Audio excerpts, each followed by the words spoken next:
आगामी निवडणुकीच्या पार्श्वभूमीवर मुख्यमंत्र्यांचं युथ कनेक्ट 2024 नोव्हेंबरला मुंबईतील 100हून अधिक कॉलेजच्या विद्यार्थ्यांशी साधणार संवाद।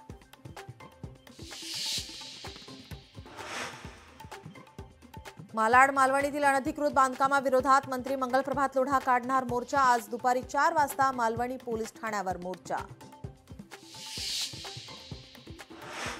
आमदार असलम शेख यांच्या कार्यालयाबाहेर आज भाजप युवा मोर्चा करणार आंदोलन। मंगलप्रभात लोढांना धमकी दिल्याचा निषेध करणार।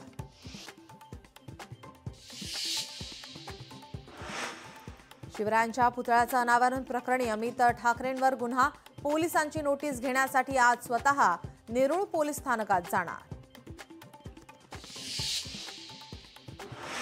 हर्षवर्धन सपकाळांकडून फडणवीसांवर खालच्या शब्दात टीका। सपकाळांची टीका म्हणजे वैचारिक दिवाळखोरी। सपकाळांच्या टीकेवर नवनाथ बन यांचा हल्लाबोल। सांगोल्यात उपमुख्यमंत्री एकनाथ शिंदेंची आज जाहीर प्रचार सभा। छत्रपती शिवाजी चौकात होणार सभा। पालघरच्या कॉमन मॅनला सुपरमॅन बनवायचं, विकासाचा भगवा फडकवायचा। पालघरच्या जाहीर सभेत उपमुख्यमंत्री शिंदेंचं वक्तव्य। सुनील तटकरेंचा शिवसेनेला दे धक्का। म्हसळा तालुक्यातील शिवसेनेचे पदाधिकारी राष्ट्रवादीत। गद्दारांना आता माफी नाही, सुनील तटकरेंचा इशारा।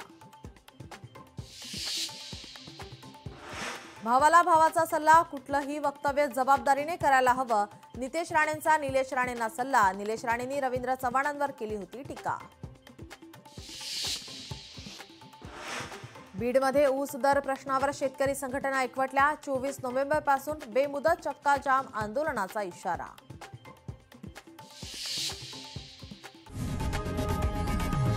लोकशाही मराठी ऐका, पहा, जागरूक रहा।